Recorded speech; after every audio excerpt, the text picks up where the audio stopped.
বীর পুরুষ রবীন্দ্রনাথ ঠাকুর। মনে করো যেন বিদেশ ঘুরে, মাকে নিয়ে যাচ্ছি অনেক দূরে। তুমি যাচ্ছ পালকিতে মা চড়ে, দরজা দুটো একটুকু ফাঁক করে। আমি যাচ্ছি রাঙা ঘোড়ার পরে, টক বগিয়ে তোমার পাশে পাশে। রাস্তা থেকে ঘোড়ার খুঁড়ে খুঁড়ে রাঙা ধুলোয় মেঘ উড়িয়ে আসে। সন্ধে হলো, সূর্য নামে পাটে, এরেম যেন ঘোড়া দিঘির মাঠে। ধুধু করে যেদিক পানে চাই, কোনোখানে জনমানব নাই।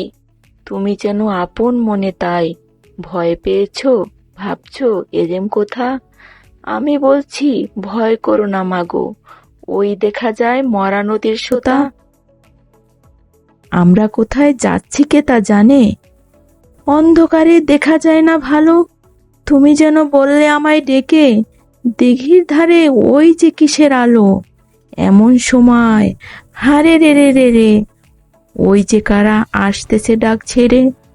তুমি ভয়ে পালকিতে কোণে, ঠাকুর দেবতা স্মরণ করছো মনে। বেয়ারাগুলো পাশের কাটা বনে, পালকি ছেড়ে কাঁপছে ধরো ধরো।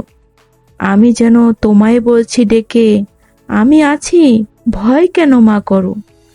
তুমি বললে যাসনে খোকা ওরে, আমি বলি দেখো না চুপ করে।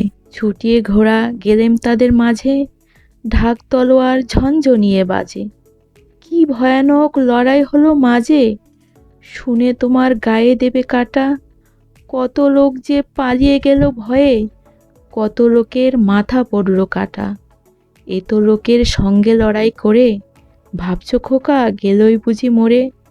আমি তখন রক্ত মেখে ঘেমে বলছি এসে, লড়াই গেছে থেমে। তুমি শুনে পালকি থেকে নেমে চুমু খেয়ে নিচ্ছ আমায় কোলে, বলছো ভাগ্যে খোকা সঙ্গে ছিল, কি দুর্দশাই হতো না তাহলে।